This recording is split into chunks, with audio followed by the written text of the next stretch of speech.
দাঁড়ায়া দাঁড়ায়া সারা রাত মানুষের গান শুনবে, ঠিক না ঠিক? কিন্তু দেখেন ওই জায়গার মধ্যে হাজার হাজার মানুষ, হাজার হাজার মানুষ বাপ বেড়া সব একসঙ্গে একসাথে দেখেন গানের প্যান্ডেলে হাজির, ঠিক না ঠিক? কিন্তু এই মজমার কত বড় দাম, কত বড় ফজিলত আমরা মুসলমান জানি না, আমরা মুসলমান বুঝি না। হাদিসের মধ্যে আছে, হাদিসের মধ্যে পাওয়া যায় একদল ফেরেশতা আছে, তারা সারা বিশ্ব জুড়ে তারা ঘোরাফেরা করে। একদল ফেরেশতা আছে তারা সারা বিশ্ব জুড়ে ঘোরাফেরা করে কোন জায়গার মধ্যে আল্লাহ এবং আল্লাহ রাসূলের গুণগান হয় এমন মজমা তারা তালাশ করে, তারা বিচরণ করে। এবার ঘুরতে ঘুরতে ঘুরতে ঘুরতে ফেরেশতা মণ্ডলী এসে বলসর নিবাসী সাগর আলীর ঘরে আজকে দেখতে পায় বিরাট একটি ধর্মসভার আয়োজন করা হয়েছে। এই জায়গার মধ্যে ফেরেশতা এসে আমাদের আপনাদেরকে তারা বেষ্টন করে এখন সুবহানাল্লাহ।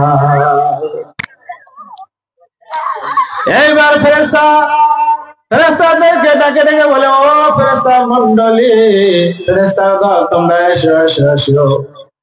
বলসার নিবাসী সাগর আলীর ঘরে এখন বিরাট ধর্মসভার আয়োজন করছে। এখানে আল্লাহর অনেক বান্দা বান্দি এসে আল্লাহর গুণগান গাইতেছে, আল্লাহর জিকির করতেছে, আল্লাহর জিকির করে আল্লাহর গুণগান গায়। এইবার ফেরেশতা এসে এবারে মজমা দেখেন, এই মজমার চারিপাশে তারা ঘেরাও করে রাখছে, সুবহানাল্লাহ। এইবার যখন মজমা শেষ হয়ে যাবে, ফেরেশতা মণ্ডলী আল্লাহর দরবারে চলে যাবে।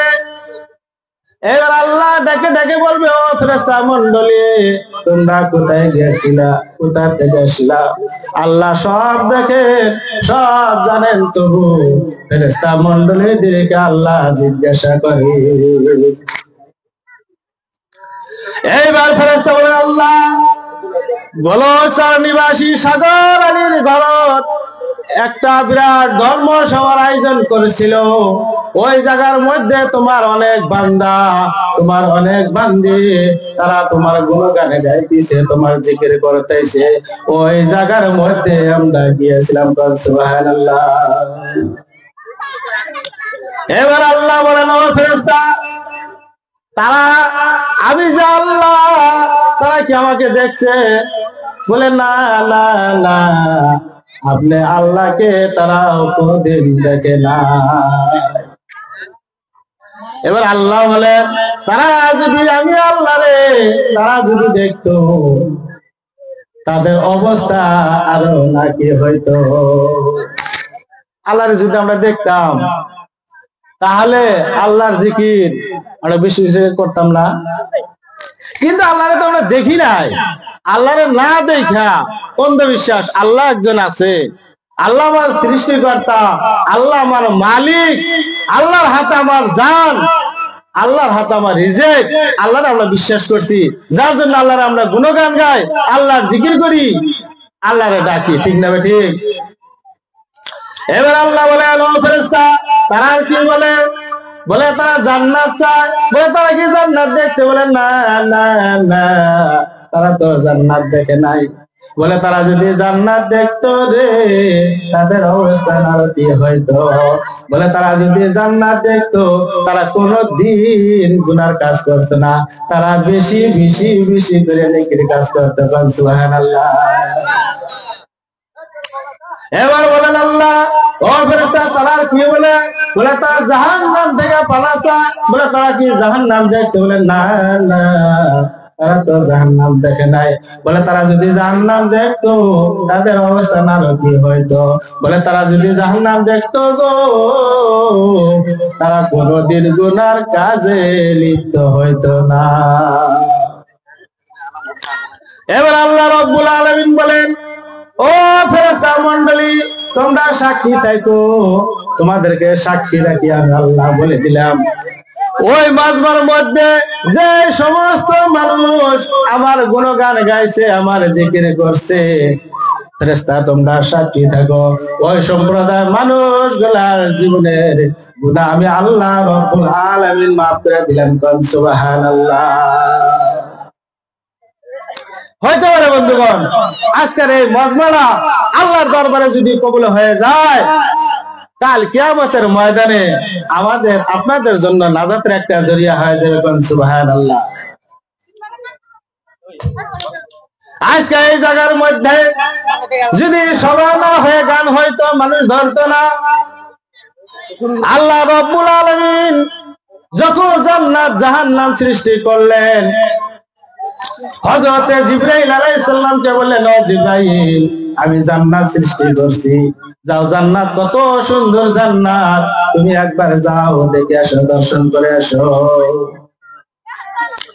এবার হযরতে জিবরাইল জান্নাতকে দেখে আসো, আল্লাহরে ডাকে ডাকে বলে, আল্লাহ জান্নাতের মধ্যে যেটা সুখ, জান্নাতের মধ্যে যেটা শান্তি, তোমার কোন একজন বান্দা যদি খবর পায় কোন একজন মানুষ জান্নাতে না যায় থাকে না।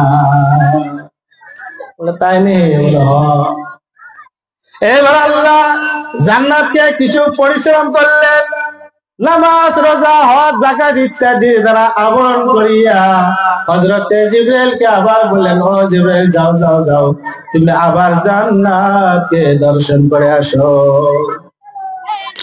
এবার হযরতে জিবরাইল জান্নাতকে দেখে এসে আল্লাহরে বলে, আল্লাহ আমার এবার তো ভয় হচ্ছে, তোমার কোন একজন বান্দা জান্নাতে যাইতে পারবে না, কোন একজন বান্দা জান্নাতে যাইতে পারবে না। তবে নামাজ রোজা হজ যাকাত ইত্যাদি তোমার কোন বান্দা জান্নাতে যাইতে পারবে না। কারণ রোজার মাস যদি আসে দেখবেন অধিকাংশ মানুষ সারা বছর ভালো, কোন রোগ নাই, কিন্তু রোজার মাস যখন আসে যায় রোজা থাকে না। ভাই রোজা থাকো না কেন?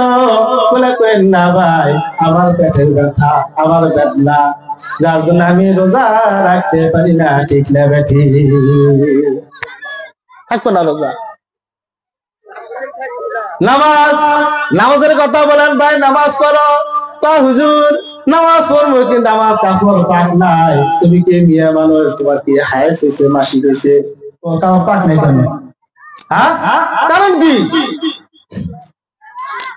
একজন পুরুষ যে কয় আমার শরীর না পাক নাই আর কাপড় পাক নাই, তুমি মিয়া মানুষ, তোমার মাসিক হয়েছে? হ্যাঁ, মিয়া মানুষের না পাক হয় প্রতি মাসে, কারণ ওই পুরুষটা পেশাব করছে, ঢিলা কুলুক ব্যবহার করে নাই, পেশাব না হইতেই দাঁড়ায় গেছে, পেশাব আধা পেশাব কাপড় হাতে বসছে। ঠিক না বেঠি? ওই মাসটা নামাজ পড়লে নামাজ হবে, তার শরীর পাক নাই, কাপড় পাক নাই। এবার আল্লাহ রাব্বুল আলামিন জাহান্নামকে সৃষ্টি করে হযরতে জিবরাইল আমিনকে বললেন, ও জিবরাইল যাও যাও যাও, তুমি জাহান্নামকে দর্শন করে আসো। এবার হযরতে জিবরাইল জাহান্নামকে দেখে এসে আল্লাহরে ডেকে বলে, আল্লাহ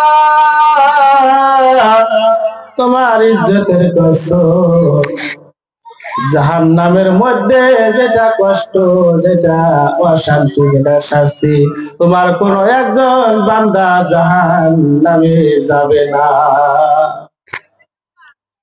বলে তাই নেই? হ্যাঁ বলো। এইবার আমার আল্লাহ রাব্বুল আলামিন এইবার জাহান্নামকে কিছু পরিশ্রম করলেন, যে না গান বাজনা ঢোল লাগনা ইত্যাদি দ্বারা আবরণ করিয়া এইবার জিবরাইলকে বললেন, যাও যাও যাও জিবরাইল, আবার তুমি জাহান্নামকে দর্শন করে আসো।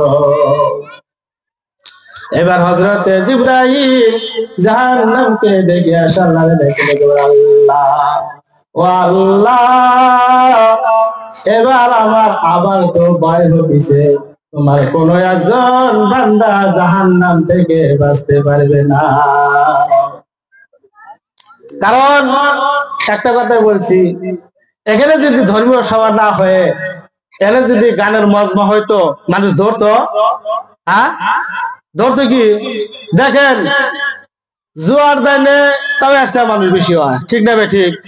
হ্যাঁ জুয়া খেলা দিছে তাও একটা মানুষ বেশি হয়, কিন্তু এই জায়গার মধ্যে কত সুন্দর বিছনা দিছে, উপরে কাপড় রোজ পরবে, যার জন্য কত টাকা খরচ করছে, তবু মানুষ নাই। কারণ ভালো লাগে না, এগুলো কথা ভালো লাগে না।